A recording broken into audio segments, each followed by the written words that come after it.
Pak Prabowo diasingkan lah dulu di 98, Bu Mega punya kontribusi untuk bagaimana Pak Prabowo hadir datang ke Indonesia. Apalagi kayak saya gini yang punya latar belakang aktivis, saya tidak mau bahkan pemerintahan Prabowo Gibran ini membangun koalisi super gemuk. Mereka baik. Mungkin karena itulah Pak Jokowi 1 tahun terakhir ini nggak peduli dengan apa yang disebut dengan demokrasi. Itu bukan domain saya untuk menjawab siapa yang mau duduk, lantas ditawar atau tidak. Saya tidak mau terlalu jauh menjawab itu. Tetapi jika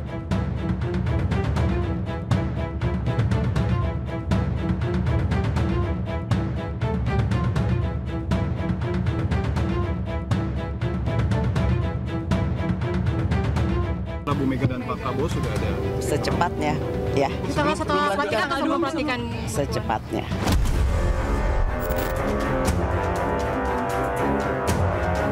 pertemuan dengan Bu Mega mungkin. Insya Allah. Sebelum pelantikan ya Pak ya? Sebelum pelantikan. Mudah-mudahan sebelum pelantikan. Persiapannya gimana Pak? Persiapannya bagus. Kalau pertemuan Pak Prabowo dengan Bu Mega gimana Pak? Pak Prabowo sudah menunggu 2 tahun.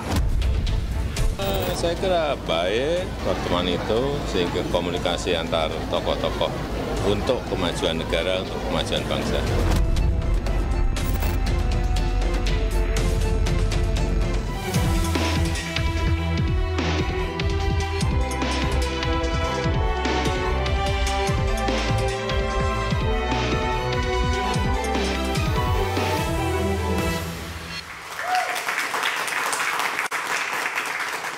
Selamat malam pemirsa, pelantikan Presiden dan Wakil Presiden terpilih tinggal menghitung hari saja. Dan kini muncul wacana pertemuan Prabowo Subianto dan Megawati Soekarno Putri. Pertemuan kedua tokoh bangsa ini pun memantik tanda tanya. Demi rekonsiliasi ataukah PDI Perjuangan yang akan putar haluan gabung dengan koalisi besar demi meraih kursi di kabinet.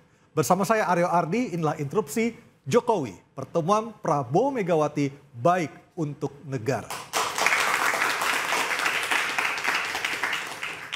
Dan sudah hadir 2 orang dari 4 orang narasumber yang kami undang pada malam hari ini khusus untuk membicarakan rencana pertemuan Prabowo dan Megawati yang akan menjadi kenyataan dalam waktu beberapa hari mendatang. Di sebelah kiri saya adalah Immanuel Ebenezer, Ketum Prabowo Jokowi Mania. Selamat malam, Bang Immanuel. Dan di sebelah kanan saya ada Mas Guntur Romli, politisi dari PD Perjuangan. Selamat malam, Mas Guntur. Dan ada juga teman-teman mahasiswa dari UPN Veteran Pondok Labu, Jakarta Selatan. Dan selamat datang juga di acara interupsi. Saya mulai dari Bang Eben atau dari Mas Guntur dulu? Dari Mas Guntur aja ya, karena PDI Perjuangan ya. Mas Guntur, Ya. kalau tadi Mbak Puan mengatakan ini tinggal nunggu waktu aja nih. Tadi ngomong di DPR loh, itu udah makin terang benderang. Sejauh ini sampai malam hari ini pertemuan ataupun update terakhirnya seperti apa? Ya, terima kasih Mas. Jadi insya Allah pertemuan antara Ibu Megawati dengan Pak Prabowo Subianto itu akan terjadi dalam beberapa hari ini. Dan insya Allah sebelum pelantikan. Dan sebenarnya hari dan tanggalnya sudah ada. Cuma saya tidak berani untuk membocorkan. Persisnya atau kisi-kisinya hamin berapa? Ya 10 hari sebelum pelantikan insya Allah itu akan Berarti terjadi. tanggal 10 dong? Ya antara sekitar tanggal itu. Sekitar tanggal itu akan terjadi pertemuan.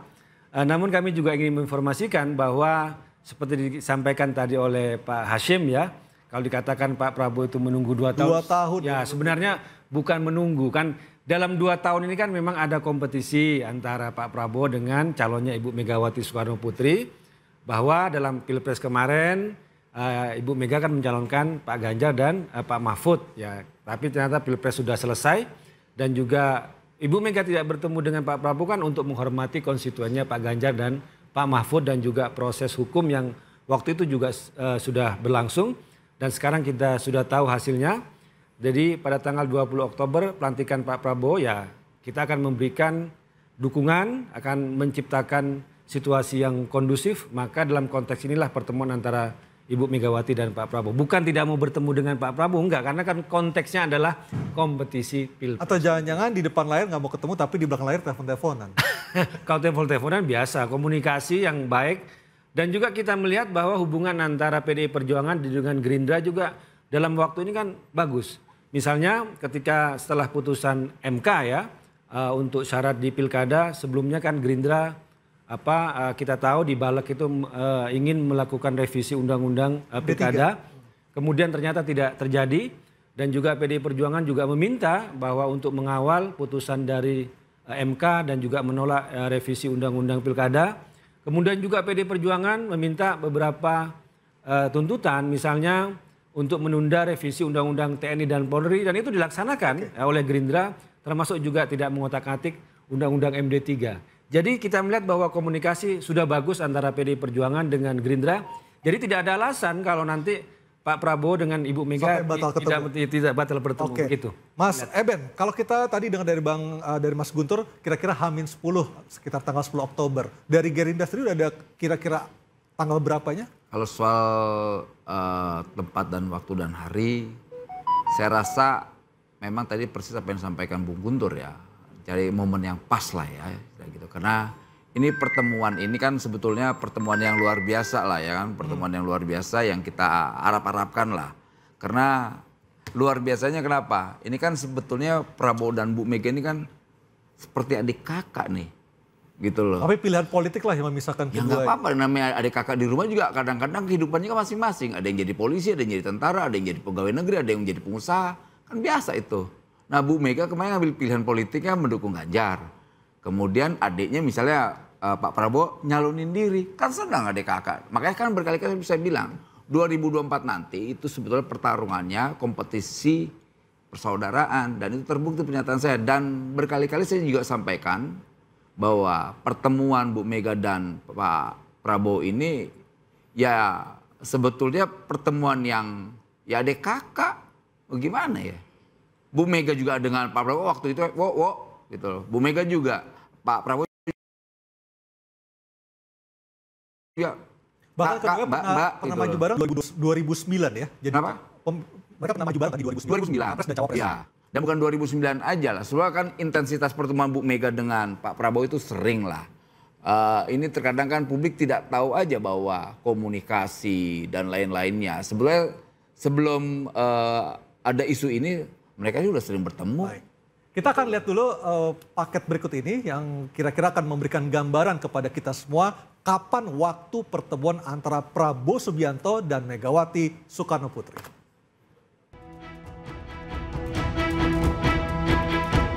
Rencana pertemuan antara Presiden terpilih Prabowo Subianto dengan Ketua Umum PDI Perjuangan dipastikan segera terlaksana. Ketua DPP PDI Perjuangan Puan Maharani menyatakan Prabowo dan Megawati sama-sama ingin bertemu. Keduanya pun akan bertemu dalam waktu dekat. Bu Mega dan Pak Prabowo sudah ada Secepatnya, ya. Setelah pelantikan atau sebelum pelantikan? Secepatnya, ya. Secepatnya. Tapi Bu Mega sudah ingin gitu ya Bu ya? Memberikan lampu hijau. Semua beliau berdua sangat berkeinginan, ya. Senada dengan Puan, Prabowo Subianto menyatakan dirinya akan bertemu dengan Megawati sebelum pelantikan Presiden dan Wakil Presiden 20 Oktober mendatang. Pertemuan dengan Bu Mega mungkin. Insya Allah. Insya Allah. Sebelum pelantikan ya Pak ya? Sebelum pelantikan. Mudah-mudahan sebelum pelantikan. Persiapannya gimana Pak? Persiapannya bagus. Wakil Ketua Dewan Pembina Partai Gerindra Hasim Joyo Hadikusumo mengatakan Prabowo telah menunggu pertemuan tersebut selama 2 tahun. Kalau pertemuan dengan Pak Prabowo dengan Bu Mega gimana Pak? Pak Prabowo sudah menunggu 2 tahun. Rencana pertemuan antara Prabowo dan Megawati turut ditanggapi oleh Presiden Jokowi. Jokowi menilai pertemuan tersebut baik untuk kemajuan bangsa. Saya kira baik pertemuan itu sehingga komunikasi antar tokoh-tokoh bangsa bisa sambung untuk kemajuan negara, untuk kemajuan bangsa. Pertemuan antara kedua ketua partai ini telah lama menjadi wacana. Jika Prabowo dan Megawati segera bertemu, mungkinkah mempengaruhi susunan kursi menteri di pemerintahan Prabowo Gibran mendatang? Mas Guntur, satu hal yang saya terima infonya yang belum putus sampai sekarang adalah tempat pertemuan. Bu Mega pengen Pak Prabowo datang ke Tekumar, sebaliknya Pak Prabowo minta agar ada pertemuan di Hambalang atau di Kartanegara. Oh, kalau kami mendapatkan update itu mungkin pertemuannya itu di tempat yang netral. Jadi bukan di tempatnya Ibu Megawati atau di tempatnya Pak Prabowo. Oke. Jadi sama-sama bertemu di tengah. Jadi di tempat yang netral. Di Jakarta? Ya, di Jakarta mungkin, tapi intinya di tempat yang netral lah. Kita sebut dengan tempat yang tengah ya. Bukan Pak Prabowo, bukan Ibu Megawati, kan sama-sama ingin menjaga ya. Meskipun di pertemuan seperti kata Bung Noel tadi adalah pertemuan antara kakak dengan adik, tapi kan kita melihat ini kan juga pertemuan dari dua tokoh, sama-sama ketua umum partai, dan juga posisi Pak Prabowo sekarang adalah presiden terpilih. Jadi kita ingin menghormati, sama-sama ingin menghargai kedudukan. Jadi tidak bukan di tempatnya Ibu Mega ataupun juga tempatnya Pak Prabowo. Tapi apa salah ya ketika Bu Mega menghormati Pak Prabowo dengan cara mendatangi Pak Prabowo di kediaman di Hambalang ataupun di Kertanegara? Sebenarnya tidak ada masalah, cuma mungkin ya karena sama-sama ingin menjaga, ingin menghormati, ingin menjaga bagaimanapun Mas ya. Ini kan dua tokoh meskipun sekarang ingin sama-sama bertemu dan mendekat, tapi kan persaingan dalam Pilpres itu kan residunya belum selesai, masih ada gitu kan. Jadi dicarilah tempat yang lebih netral, lebih yang di tengah untuk mencairkan suasana. Jadi sama-sama kita jaga lah. Oke, Bang Noel, kalau dari Pak Prabowo sendiri sebenarnya mempermasalahkan nggak sih lokasi tempat pertemuan itu di mana? Apakah Pak Prabowo itu kan karakter seorang negarawan ya. Artinya boleh dong kalau mau misalnya beliau Pak bahkan datang ke Teku Umar? Saya sedikit ngasih info, kemungkinan besar Prabowo akan mendatangi Bu Mega. Akan mendatangi, berarti tidak tertutup kemungkinan di Teku Umar? Nggak ada istilah tempat netral. Dia akan menghormati, dia datang ke tempat Bu Mega. Itu confirm ya? Pak Prabowo mengatakan sendiri? Ya. Dia menyampaikan, saya datang ke rumah Bu Mega. Loh kenapa? Loh enggak, ini kakak saya. Apa masalahnya? Ada satu permintaan Pak Prabowo yang harus diikuti Bu Mega dan itu menjadi syarat. Apa itu? Bikin nasi goreng. Karena pertemuan terakhir bikin nasi goreng ya? Itu kenangan yang paling luar biasa yang ada di benaknya Pak Prabowo soal nasi goreng. Bu Mega ini kan tahu selera adiknya. Dan adiknya selalu menuntut itu. Mbak, bikinin aku nasi goreng. Kalau ya. masak tangannya beda ya? Iya. Bumbunya beda. Bu Mega kan tahu selera adiknya. Pedes nggak, wo? Ya soal pedes atau enggak kan Mbak yang tahu. Tapi soal residu dari Pilpres 2024 itu memang masih ada? Kalau di Gerindra khususnya Pak Prabowo nggak suka dengan hal itu ya. Bukan tipikal pendendam ya? Bukan tipikal pendendam. Dia nggak bicara tentang masa lalu. Dia bicara tentang masa depan. Gitu. Makanya kita lihat sebetulnya apa yang Bung Guntur sampaikan itu kan terbukti. Nggak ada tuh undang-undang MD3, tetap Mbak Puan sebagai ketua DPR dan banyak lah. Apalagi nanti ya saya nggak tahu, tapi saya meyakinkan kalau seandainya PDIP masuk dalam koalisi, masuk di kabinet, artinya Pak Prabowo ingin semua kader bangsa ini, putra-putri terbaik bangsa ini, ayo nyatu kita bisa. Tapi saya ingin mendapatkan klarifikasi yang lebih jelas lagi, Bang Noel. Pertemuan nanti itu apakah semata-mata hanya silaturahmi saja, ataukah juga akan berbicara soal kemungkinan PDIP masuk ke koalisi? Ya soal itu paling itu bumbu-bumbunya lah ya. Soal nanti ada pembicaraan dia di kabinet atau apa itu kan persoalan yang lain lah, itu persoalan teknis. Substansinya yang paling penting bagaimana pemerintahan Prabowo Gibran di 2024 ini berjalan dengan baik, lantas dikawal dengan baik, karena ada cita-cita yang akan dijalankan dan itu menjadi program prioritas. Apalagi menghadapi 2045, kita ingin 2045 itu punya kader dan Indonesia unggul ya.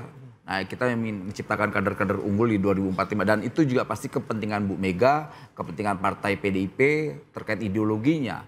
Jadi saya rasa irisan ideologi apa residu dan sebagainya, saya rasa Pak Prabowo tidak ada dan Gerindra sudah tidak memikirkan itu. Dia sudah bicara tentang langkah-langkah ke depan mau seperti apa yang harus dilakukan. Apakah mungkin dari Pak Prabowo yang justru akan menawarkan kursi menteri yang kita dengarkan Menko satu posisi akan dijabat oleh PDIP jika kalau soal itu saya tidak berani mengkonfirmasi ya, gitu. Karena itu kan domainnya Pak Prabowo. Kemudian Pak Prabowo mau memberi atau apa saya nggak tahu. Itu bukan domain saya untuk menjawab siapa yang mau duduk lantas ditawar atau tidak. Saya tidak mau terlalu jauh menjawab itu. Tetapi jika itu menjadi sebuah keniscayaan, Gerindra kursinya berkurang, apakah Gerindra legowo? Gerindra tidak bicara tentang kekuasaan atau kursi, dia bicara tentang program. Oke. Gitu, bicara tentang program, selama program bisa dijalankan dan rakyat menikmati program yang akan dipimpin oleh Pak Prabowo, ya itu aja. Gitu loh. soal kabinet dan sebagainya itu persoalan teknis bukan persoalan substansi. Dan Pak Prabowo selalu bicara tentang hal yang sangat substansial. Bukan hal teknis kekuasaan bagi-bagi kue, nggak ada urusan tuh dan gituan. Oke, baik, kita akan melihat seperti apa sebenarnya nanti pertemuan antara Pak Prabowo dan Ibu Mega. Apakah benar seperti rumor yang beredar belakangan ini, PDIP akan mendapatkan setidaknya 2 atau 3 kursi menteri termasuk 1 posisi Menko. Kami segera kembali dengan jawabannya sesaat lagi.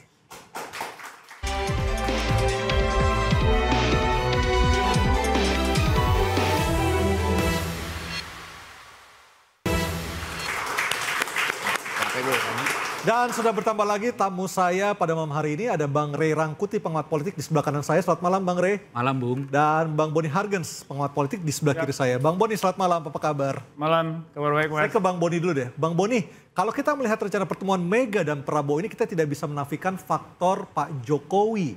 Apa untung ruginya bagi Pak Jokowi jika Bu Mega dan Pak Prabowo benar-benar bertemu dan berkoalisi nantinya? Saya kira hari ini kita sudah tidak relevan lagi bicara soal siapa dapat untung apa, siapa rugi. Saat ini kita hanya bisa berpikir pada spektrum kepentingan nasional.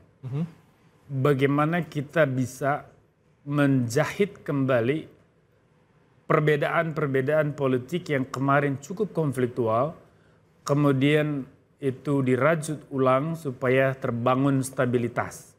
Karena pada akhirnya kita semua harus menghormati proses demokrasi yang ada. Tapi jika memang Bu Mega dan Pak Prabowo benar-benar bersatu kembali, apakah Pak Jokowi masih dominan? Dalam konteks kita merawat demokrasi ini, menjaga bagaimana rohnya ini bisa selamat ke depan, ya para elit ini juga harus melakukan rekonsiliasi. Saya kira itu langkah yang sangat strategis dan juga bijak. Elit termasuk Pak Jokowi? Dalam hal ini saya kira 3 tokoh besar ini kita tidak bisa pisahkan. Di sana ada Pak Jokowi, ada Ibu Mega, ada Pak Prabowo. Ya, dan ketiganya lah yang akan menentukan bagaimana bandul perjalanan sejarah bangsa ini 5 tahun ke depan. Maka gagasan untuk menjumpai ketiganya atau membangun konsensus semacam itu, saya kira gagasan yang sangat brilian untuk situasi sekarang. Karena Presiden Jokowi sudah 10 tahun, sudah memulai dalam banyak hal, saya kira pemerintahan baru tentu kita harapkan akan menyempurnakan yang ada. Dan dalam konteks itu butuh kebersamaan, ya, kerjasama itu segala macam.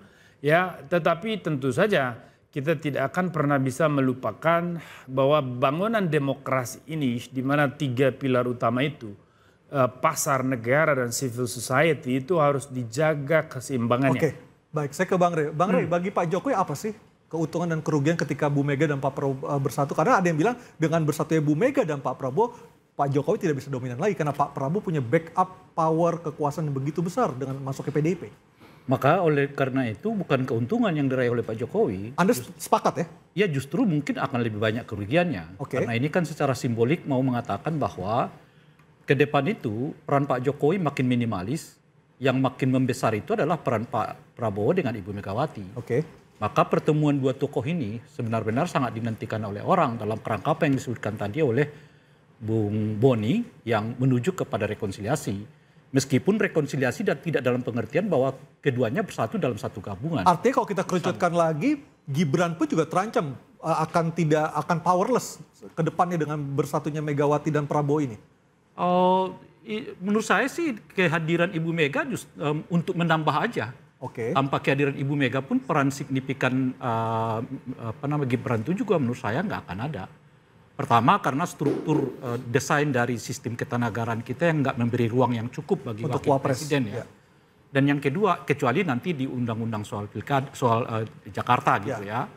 Nah yang kedua adalah saya kira ada memang suatu suasana yang dibangun sedemikian rupa untuk meminimalisasi peran Gibran gitu. Termasuk di dalam, nah kehadiran Ibu Mega di dalam siklus politik ini menambah bobot yang kita sebutkan untuk meminggirkan peran-peran Gibran di masa yang akan datang, yang itu juga dianggap bagian dari meminggirkan peran-peran Pak Jokowi di masa yang akan datang gitu. Karena menurut saya salah satu target mengapa pertemuan ini dilakukan sebelum pelantikan, bukan sesudah pelantikan gitu.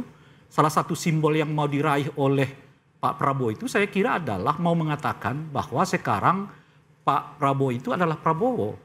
Jadi kejoko-jokowiannya Pak Prabowo itu sebisa mungkin diminimalisir dalam kerangka salah satunya adalah yang jangka pendeknya itu menjelang pelaksanaan Pilkada 2024 ini. Gitu.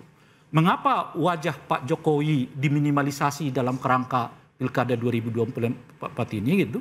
Karena memang kita lihat ya secara faktual di tempat-tempat di mana kelihatan Pak Jokowi dianggap dominan di dalam satu daerah itu, gambar Pak Jokowi oleh paslon-paslon pun nggak muncul gitu loh. Ya kan di daerah-daerah yang kita anggap itu adalah basis suara Kim yang itu bacaannya adalah Pak Jokowi gitu. Justru gambar Pak Jokowi nggak muncul. Saya tidak tahu misalnya di Sumatera Utara ya, tapi saya kemarin ke sana sepanjang yang saya lihat belum saya temukan. Boleh jadi ada di tempat yang lain. Apa yang Anda lihat tidak ada? Yang saya temukan itu nggak ada misalnya gambar atau spanduk ataupun baliho dari Bobi yang di belakangnya itu wajah Pak Jokowi gitu loh. Nah itu kan jadi menarik. Padahal beliau ini didukung oleh Gerindra gitu ya. Tentu menantunya Pak Jokowi, tetapi di belakang beliau nggak ada gambar Pak Jokowi dan sebagainya gitu. Jadi yang saya lihat kesan saya dari situ adalah kelihatan ada satu situasi di mana kejoko-jokowiannya Pak Prabowo itu pun kalau dianggap ada, itu diminimalisir. Yang dimunculkan sekarang adalah Prabowo is Prabowo gitu ya. Dan oleh karena itu ya berhak bertemu dengan Megawati, khususnya menjelang pilkada ini kalau kelihatan tingkat kepuasan Pak Prabowo, Pak Jokowi terhadap elektabilitas paslon di pilkada itu tidak tersendirinya tertransfer. Itu yang berbeda mungkin di pilpres kemarin. Kepuasan kepada Pak Jokowi dapat ditransfer kepada paslon dalam hal ini 02 ya kan Pak Prabowo dengan Gibran.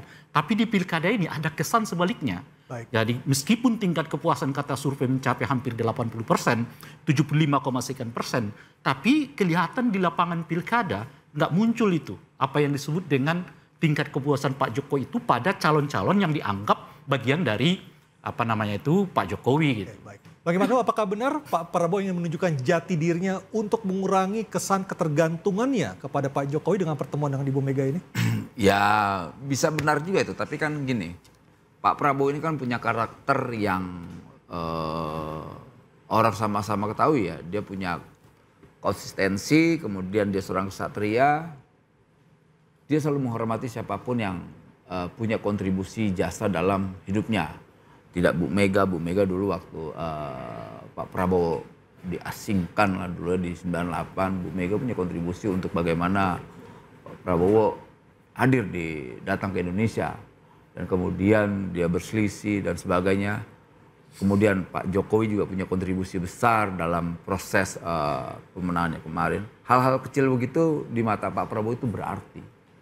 Jadi siapapun yang Pak Prabowo lihat punya kontribusi dalam proses hidupnya, jangankan kontribusi untuk membuat dia menjadi sesuatu, yang menghina-hina dia aja dia temui. Tetapi sebagai orang yang dekat dengan Pak Prabowo, apakah Anda masih melihat adanya ketergantungan Pak Prabowo kepada Pak Jokowi sampai saat ini seperti sebelum Pilpres kemarin? Soal ketergantungan, Pak Prabowo itu punya independensi sekali, apalagi dia pemimpin eksekutif. Kan banyak orang yang mengkhawatirkan hal itu, tapi tidak salah dong ketika dia bertanya, kemudian ada beberapa hal yang menjadi legasinya Pak Jokowi dan itu berhasil. Nah, soal itu Pak Prabowo tidak punya batas. Dia artinya bentuknya bertanya. Konsultasi ya sebenarnya? Konsultasi, gitu. Baik. Saya nggak ngerti mengapa Ainius mengulang-ulang gambar ini ya. Di mana Pak Jokowi berjalan dengan Erlangga ya kan, sementara Pak Prabowo di belakangnya berjalan dengan Puan Maharani. Setahu saya itu apa perspektif ini. Setahu saya ini acara Kesaktian Pancasila kemarin kan. Nah, apa yang kita bisa bayangkan dari sini? Yang Abang bayangkan apa? Ya itu yang kan baru kita diskusikan tadi kan. Saya punya, kenapa tiba-tiba Pak Jokowi berjalannya dengan Pak Erlangga? Sementara presiden terpilih itu berjalan di belakang dengan Mbak Puan. Nah, Boni punya analisis. Itu simbolik ya? Kalau saya karena sangat lama saya mengamati proses dinamika politik pemilu dari ke pemilu.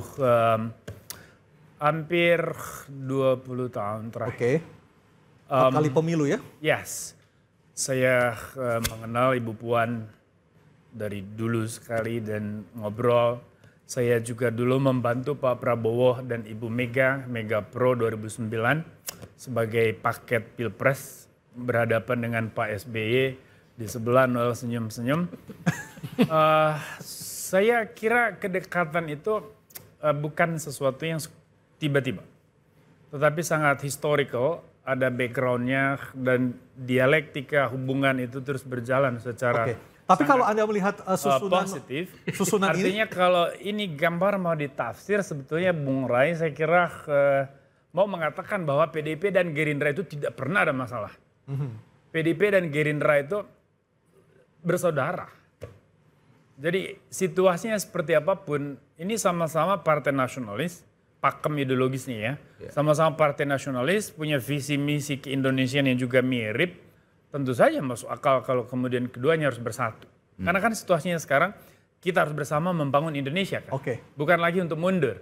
Nah saya kira dalam konteks itu ya memang kita harus bangun seluruh premis kita di atas positive thinking. Gitu aja. Baik. Dan tanggal 10 nanti PDIP masih menunggu hasil putusan petun ya kalau saya tidak salah ya. Untuk yang menggugat KPU soal pendaftaran Gibran ya. Iya. Oke, baik. Kita akan segera kembali untuk melihat seperti apa update-nya. Tetaplah bersama kami di Interupsi.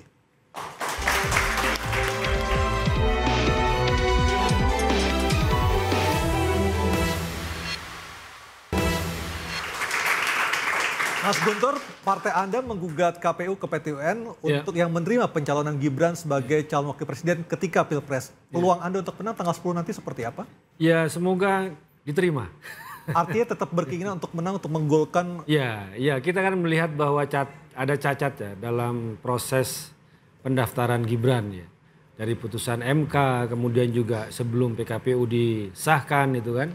Dan itu yang sekarang kami tuntut di PT UN dan semoga bisa diterima dan 10 Oktober kita akan sama-sama mendengarkan putusannya. Bang Rey, kalau diterima gugatannya PDIP oleh PT UN, artinya Gibran gagal menjadi wakil presiden? Ya secara administratif akhirnya batal. Batal kan? Secara administratif ya.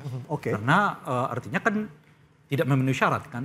Misalnya karena PKPU tidak dibuat saat yang bersangkutan mendaftar. Masih berbatasan usia 40 tahun, belum ada istilah pernah menjabat itu gitu, ya dengan sendirinya tidak memenuhi syarat. Akhirnya ya dibatalkan gitu. Nah, pertanyaannya apakah dengan begitu pencapres kemenangan Pak Prabowo dibatalkan? Saya kira tidak, karena kalau wakil presidennya yang mangkat itu tidak otomatis dua-duanya ikut dibatalkan. Mangkat. Dan sebaliknya kalau presidennya yang mangkat akan digantikan oleh wakil presiden gitu. Jadi tidak terlalu, artinya nggak mengganggu agenda nasional kita untuk tanggal 20 misalnya dilantik presiden tanpa wakil presiden. Bisa begitu tuh. Bang Boni, apakah Anda melihat rencana pertemuan dari Mega dan Prabowo ini juga terkait dengan dengan putusan PT UN tanggal 10 nanti? That's too sensitive, highly sensitive. Saya nggak terlalu mau komen yang begitu-begitu. Itu kan masuk ke wilayah spekulasi dan sudah tidak menarik lagi kita berspekulasi. Saya kira kita fokus saja pada realitas politik hari ini bahwa konsensus itu sangat dibutuhkan. Ya, karena bagaimanapun perbedaan di tataran elit, pada akhirnya juga yang akan kena imbasnya itu adalah masyarakat itu sendiri. Pasti. Nah, maka supaya mencegah imbas-imbas yang buruk itu kita butuh konsensus. Nah, sekarang kita fokus bagaimana konsolidasi itu terbangun. Bagaimana Ibu Mega dan Pak Prabowo melangkah bersama, ada Pak Jokowi di sana. Ya, supaya kita ke depan fokus sama-sama menatap Indonesia Emas 2045. Saya kira situ. Tapi kalau masuk ke wilayah yang sangat sensitif secara politis, saya kira Bung Rai mungkin lebih paham. Atau Mas brother saya Mas Guntur Romli atau Bung Noel. Silakan Bung Noel. Saya malah mengkhawatirkan ketika ada opsi itu. Persis apa yang disampaikan Bung Niarga sampaikan. Sekarang spekulatif sekali lah ya. Yang dihancurkan bukan soal Gibrannya, tapi demokrasi yang menjadi sudah pilihan. Itu. Apakah bisa kita membatalkan pilihan yang sekian juta rakyat itu? Gitu. Artinya Anda menyayangkan langkah dari PDIP ya, yang sangat disayangkan lah. Kita kan mau bicara tentang ke depan, bangsa ini kan nggak boleh lagi bicara tentang ke belakang. Kalau kita mau bicara tentang rekonsiliasi ya sudah lah. Makanya saya berharap pertemuan nanti itu ada hal yang jujur yang bisa dibicarakan. Karena ini bicara tentang bangsa dan negara. Kalau kecuali bicara tentang soal kongko-kongko buat makan Indomie dan nasi goreng doang saya, itu siapapun bisa lah. Tapi kan kita mau substansinya dari pertemuan itu yang paling penting. Tapi saya khawatir sekali kalau seandainya pernyataan itu ada gitu ya. Dan memang yang saya dapatkan informasinya ada gugatan ke Petun agar pelantikan Mas Gibran itu dibatalkan. Tapi menurut saya itu lebih berbahaya, bahaya sekali gitu. Ketika skema itu ada, gitu. Dan memang itu udah seliwaran. Jangankan soal skema Mas Gibran untuk tidak dilantik, bahkan banyak sekali skema-skema terkait bagaimana memisahkan antara Jokowi dan Prabowo, Jokowi dengan pemilihnya, Jokowi dengan pendukungnya. Bahkan terakhir adalah bagaimana menghilangkan memori masyarakat terhadap legasinya Pak Jokowi. Artinya kok bangsa ini menjadi bangsa keji ya, gitu. Itu saya nggak masuk ke nalar otak saya kayak gitu tuh. Oke. Dan saya pasti punya energi untuk melawan hal yang kayak busuk begitu. Kalau Soeharto ditap Soeharto dicabut terlibat kasus KKN itu menurut Anda setuju? Gimana? Soeharto terlibat KKN, tap MPR dicabut, itu Anda setuju? Tap MPR dicabut? Tap MPR terkait dengan yang kemarin itu. Ya, keterlibatan. Setuju kita. Setuju. Apa? Loh itu tadi kan itu kan Soeharto juga Soeharto bahkan Gus Dur juga dicabut semua. Itu kan produk rekonsiliasi. Soeharto mau dijadikan pahlawan nasional, Anda setuju? Nah, saya nggak tahu soal itu. Yang kita sepakati bangsa ini harus rekonsiliasi. Kalau kita masih bicara tentang masa lalu, akhirnya warisan ke kawan-kawan mahasiswa ini ya konflik orang-orang tua aja terus. Kapan bangsa ini bicara tentang masa depannya? Kita sudah letih bro. Kita ini sama-sama aktif 98. Yang diwariskan politisi tua itu adalah apa? Warisan konflik kebencian, dan itu kita tolak 98. Kalau kita masih menerima sekarang, kita menjadi generasi yang paling idiot dan paling bodoh. Dan saya tidak mau mewariskan itu dan saya menolak. Saya sebaliknya. Kalau saya sebaliknya, bagi saya harus tetap ada penghakiman kepada mereka yang tidak amanah terhadap amanat rakyat. Nggak bisa karena atas nama apa namanya tadi itu rekonsiliasi lalu menghapuskan semua berbentuk kejahatan mereka terhadap Republik. Memaafkan dengan mencatat mereka sebagai bagian dari penjahat, itu dua hal yang tidak sama. Saya bisa memaafkan siapapun, tapi menghilangkan mereka sebagai orang yang jahat dari sejarah Republik, nggak bisa. Artinya memaafkan tapi bukan melupakan. Bisa. Apa akibatnya? Akibatnya kemudian bangsa ini dan generasi anak-anak muda kita nggak punya catatan tentang apa sih yang disebut dengan pemimpin gagal. Oleh karena itu, semua pemimpin di Republik ini pasti sukses. Betapapun mereka gagalnya. Karena kita selalu ingin menghapus kegagalan para pemimpin di Republik ini dengan catatan bahwa seolah mereka baik. Mungkin karena itulah Pak Jokowi 1 tahun terakhir ini nggak peduli dengan apa yang disebut dengan demokrasi. Nggak peduli apa yang disebut dengan nepotisme. Nggak peduli apa yang disebut dengan norma. Karena ia akan tahu semua apa yang dikritik 1 tahun terakhir ini terhadap dirinya akan dihapuskan oleh sejarah. Karena sejarah selalu mengatakan pemimpin tidak pernah salah. Kalau ada yang mengatakan pemimpin salah, itu adalah orang sirik seperti Rai Rangkuti. Kira-kira begitu. Oke, Bang Rey. Kalau tadi Mas Boni, Anda sudah melihat dari Bang Rey seperti itu statementnya. Dari Bang Boni sendiri seperti apa? Anda sepakat? Saya kira saya diundang hanya untuk membicarakan apakah Ibu Mega dan Pak Prabowo akan bersatu. Saya kira saya setuju kalau bersatu, kita harus sepakat itu. Arahnya ke sana, kalau lain-lain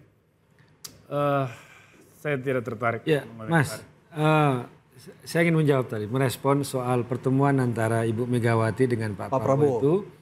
Tentu saja kita jangan membaca dari konteks spekulasi. Spekulasi misalnya soal putusan Petun nanti kan tanggal 10 Oktober itu kan bukan dalam konteks itu tentu saja. Tapi kan PDIP kan menginginkan agar itu dikabulkan gugatan. Nanti saya jawab. Yang kedua juga bukan dalam rangka mau masuk dalam kabinet ya, dalam koalisi pemerintahan. Karena sampai sekarang putusan untuk masuk atau di luar pemerintahan itu kan belum diputuskan oleh Ibu Ketua Umum. Dan pertemuan itu ya pertemuan dua tokoh untuk mencarikan suasana. Ya karena ingin menghormati pelantikan Pak Prabowo pada tanggal 20 Oktober. Jadi tidak bisa dibaca. Nah kalau soal proses hukum itu pilihan pribadinya PDI Perjuangan untuk menghormati dan menghargai proses-proses hukum. Bagaimana proses dalam Pilpres itu masih ada masalah. Makanya saya sebut tadi bahwa ada residu yang masih belum selesai terkait dengan syarat-syarat pencawapresannya Gibran. kita tidak bisa menutup mata bahwa di situ ada pelanggaran etika, ada sanksi untuk Ketua MK pada saat itu, pamannya Gibran, dan juga PKPU juga belum diputuskan, tapi Gibrannya sudah diterima. Itu yang kita ingin menghormati bahwa proses hukum itu dengan menggugat ke PT UN. Tapi itu tidak ada hubungannya dengan pertemuan antara Ibu Megawati dengan Pak Prabowo. Itu bagian pilihan sikap politik PDI Perjuangan. 2023 Mas Guntur keluar dari PSI gara-gara PSI merapat ke Pak Prabowo. Sekarang PDIP merapat juga ke Pak Prabowo. Apakah Anda juga akan resign dari PDIP? Enggak, karena beda konteks. Beda konteks. Ini kita menghadapi Pak Prabowo sebagai presiden terpilih. Kalau waktu PSI dulu saya kan masih calon presiden. Dan waktu itu saya juga disuruh partai saya waktu itu untuk mendukung Pak Ganjar. Tiba-tiba disuruh berubah. Saya nggak mau dong. Ya, ketika kita sudah punya pilihan, kita komit di situ, kita loyal di situ. Nggak bisa kita jadi kayak semacam boneka kemudian diubah pilihan. Bagi saya nggak mau. Istiqomah ya? Ya itu pilihan politik. Baik, sebenarnya apa sih untungnya pertemuan Megawati dengan Pak Prabowo nanti bagi masyarakat? Apakah menguntungkan ataukah justru merugikan secara demokrasi? Kami segera kembali.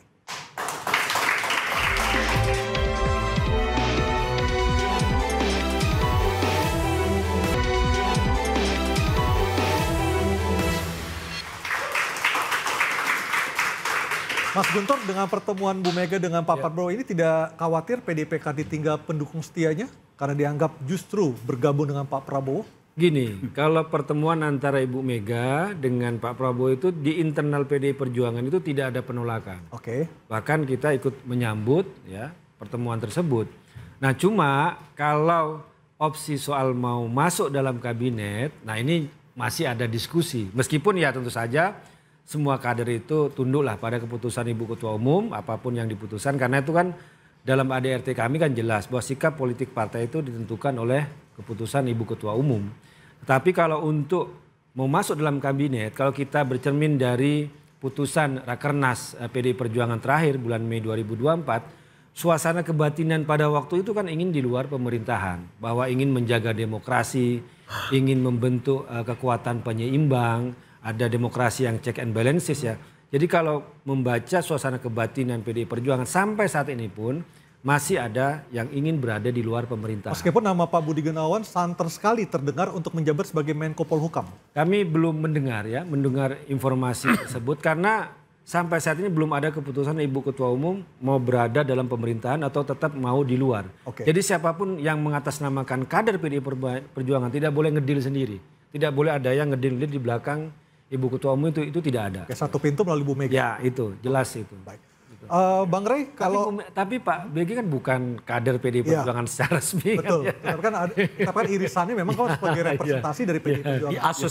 Diasosiasikan seperti itu. Bang, kalau kita melihat pertemuan dua elit politik ini memang bagus untuk kehidupan berbangsa dan bernegara. Tapi bagi masyarakat, bukankah ini justru merugikan? Karena tidak ada lagi kekuatan oposisi sebagai penyeimbang. Itulah yang membuat saya tidak terlalu yakin Ibu Mega akan mengambil posisi bergabung dengan Pak Prabowo. Jadi pertemuan nanti hanya sekedar ucapan silaturahmi dan juga terima kasih. MD3 Mbak Puan tetap jadi ketua DPR. Jangan ke situ dulu. Oke. Pertemuan itu penting dalam rangka apa yang disebutkan tadi oleh Bung Boni, rekonsiliasi. Tapi rekonsiliasi kan tidak harus dimaknai bahwa mereka bersama-sama di dalam kekuasaan.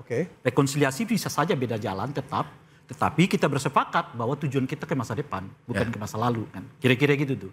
Nah, Anda di dalam, saya di luar. Itu bagian dari rekonsiliasi. Nah, kalau lihat Ibu Mega selama ini dengan gayanya, dan saya kira salah satu tokoh politisi yang menurut saya masih punya kemampuan untuk menjaga pilihan-pilihan politik, itu adalah Ibu Mega.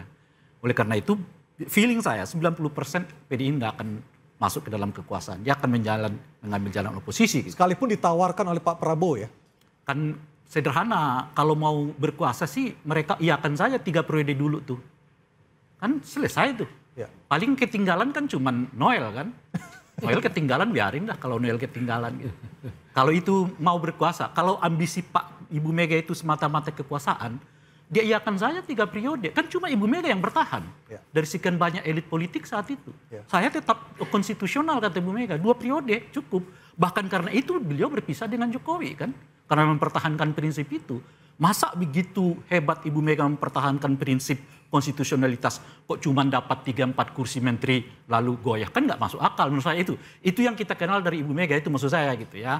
Nah oleh karena itu pertemuan ini menurut saya nggak lebih tujuannya adalah bagian dari rekonsiliasi itu, adem, pendukung Pak Prabowo dengan pendukung Ibu Mega kembali bahwa masalah kita bukanlah kita gitu loh. Masalah kita itu di luar kita selama ini yang orang seringkali menyebut misal dengan nama Mulyono itu gitu loh kira-kira itu. Nah Mulyono itu nggak ada di Prabowo sekarang, mungkin Mulyono itu apalagi di PDI Perjuangan kira-kira begitu tuh.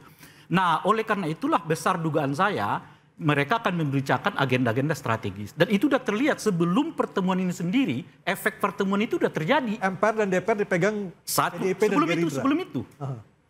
PDI dengan Gerindra adalah dua partai yang paling terdepan mengatakan menolak ekspor pasir laut. Ya kan? Itu menurut saya efek sebelum pertemuan itu sendiri terjadi. Kedua, kita melihat Anda yang sebutkan tadi, Ketua DPR dengan mulus diambil oleh PDI Perjuangan, padahal sebelumnya isu begitu kuat mengatakan MD3 akan direvisi supaya ada kemungkinan Partai Kim yang ambil Ketua DPR, dan sebaliknya Ketua MPR diambil oleh Gerindra, pemenang ketiga. Dan itu aklamasi lagi. Dan itu aklamasi, pemenang ketiga langsung. Kelihatan tuh efek dari sebelum ya, sebelum pertemuan itu terjadi, efek dari pertemuan itu saja sudah terjadi gitu menurut saya. Bagaimana PDI mengambil kursi DPR, Gerindra mengambil kursi. Justru yang kelihatan dari sini seperti yang saya sebutkan itu tadi, Golkar kelihatan kurang peranan dan Pak Jokowi apalagi seperti gambar yang tadi berulang-ulang ya. Golkar sebagai pemenang kedua. Padahal Golkar adalah pemenang kedua dan dia punya potensi untuk mendapatkan 6 kursi ya di di kabinet gitu ya. Tapi loss di legislatifnya baik di pimpinan DPR maupun MPR. Di pimpinan MPR gitu. Horizon dan kita tunggu dulu. Dan menurut saya efek berikutnya kepada khususnya tentu kepada Ibu Mega dalam hal ini ya, yaitu yang melokalisir bahwa kekuasaan di masa mendatang itu tidak dengan Jokowi, tapi dengan saya dan Pak Prabowo, meskipun kami di posisi yang berbeda. Tapi peran-peran masing-masing kedua tokoh inilah yang akan menentukan sejarah Indonesia setidaknya 5 tahun ke depan. Baik. Mas Aryo. Silakan Bang Boni. Saya kira kita harus bentangkan lebih jauh tuh horizon berpikir kita dalam isu apa tadi judul diskusi. Pertemuan Mega dan Prabowo. Pertemuan Mega Pro ini dalam konteks apa? Situasi dunia hari ini harus kita lihat ya, lingkungan strategis secara global. Bahwa dunia hari itu kan sedang kacau balau.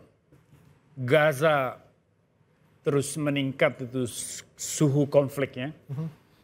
Ukraina, Rusia juga begitu, dan itu pasti berdampak ke kawasan Asia, terutama Indonesia. Dampaknya di mana itu beragam tuh, mau lihat dari dimensi keamanannya, politiknya, ekonomi dan sebagainya. Lalu kemudian di kawasan Asia sendiri juga mengalami dinamika politik domestik di hampir semua negara. Ini semua akan saling mempengaruhi itu. Nah, situasi global yang tidak menentu macam ini tentu saja membutuhkan kesiapan kita sebagai negara untuk menghadapi semua itu.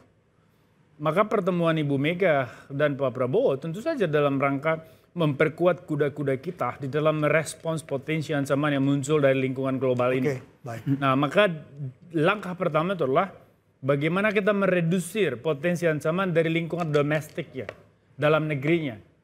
Yaitu mulai dari manajemen politik di tingkat elitnya, hubungan elit dengan masyarakat akar rumput, ya, hubungan antara institusi negara dengan ruang publik, itu semua yang harusnya kita pikirkan. Baik. Karena pada akhirnya kita tidak akan pernah bisa mengorbankan Indonesia demi kepentingan politik praktis. Baik, saya ke Bang Noel. Bang Noel, kalau misalnya Bu Mega tetap memilih berada di luar pemerintahan, apakah Gerindra dan Pak Prabowo merasa siap dengan kondisi seperti itu? Saya rasa paling siap. Oke. Karena kita butuh namanya check and balancing itu ya. Nggak mungkin Gerindra harus tanpa ada kontrol. Apalagi kayak saya gini yang punya latar belakang aktivis. Saya tidak mau bahkan pemerintahan Prabowo Gibran ini membangun koalisi super gemuk. Jika PDIP masuk, saya anggap malah melemahkan demokrasi. Ya karena relawan juga bagus dalam kesulitan masuk ya yang kan. bagus. Harus ada alat pengontrol yang kuat. Dan menurut saya PDIP salah satu partai yang paling kuat untuk menjadi bagian yang di luar atau bahasa yang sering tren itu oposisi. Gitu. Jadi kalau ditanya Pak Prabowo menawarkan, saya rasa ya selama itu baik-baik aja Prabowo senang kok. Gitu loh. Kan kita bicara tentang ke depan, langkah-langkah ke depan, bicara tentang program, lantas gagasan soal Indonesia gitu loh. Apalagi tadi disampaikan Boni ada konflik global yang sudah mulai merapat ke kita nih, dari konflik Gaza, Libanon, lantas Ukraina, lantas ke Iran. Pada akhirnya situasi ini kan akan memaksa kita, Bung Noel, untuk mengambil sikap kita akan ada di titik mana. Ya. Nah, kita akan mempertegaskan katakanlah politik bebas aktif kita. Akan seperti apa model bebas aktif dalam implementasi ke depan. Itu akan menjadi pertanyaan besar yang harus dijawab oleh pemerintahan Pak Prabowo. Dan saya kira dalam hal ini peran Ibu Mega sangat sentral dan strategis, tidak akan pernah bisa diabaikan. Oke, baik. Mas Guntur, terakhir, jadi pertemuan nanti ini kemungkinan yang sudah pasti adalah ketika kita tidak membicarakan kabinet adalah ucapan terima kasih PDIP soal MD3 tidak direvisi, revisi Undang-Undang TNI Polri tidak jadi diparipurnakan, seperti itu? Iya, pertemuan untuk menghormati pelantikan Pak Prabowo 20 Oktober, menciptakan situasi yang kondusif, termasuk juga ya bisa dikatakan sebagai ucapan terima kasih selama ini komunikasi yang bagus. Revisi Undang-Undang Pilkada tidak terjadi. Kemudian revisi Undang-Undang TNI dan Polri juga ditunda, tidak dilaksanakan pada kesempatan ini. Kemudian Undang-Undang MD3 juga tidak terjadi. Jadi sudah tidak ada alasan kalau Ibu Megawati tidak bertemu dengan Pak Prabowo karena sudah sangat bagus hubungannya itu. Tinggal kita tunggu di mana dan kapan ya? Ya, kapan dan di mana. Dan apa yang akan dibicarakan? Nah itu yang paling menarik ya Pak. Ya, tapi saya kira pertemuan keduanya nanti nggak akan menghasilkan sesuatu yang mengejutkan lagi. Kecuali pertemuan itu sendiri.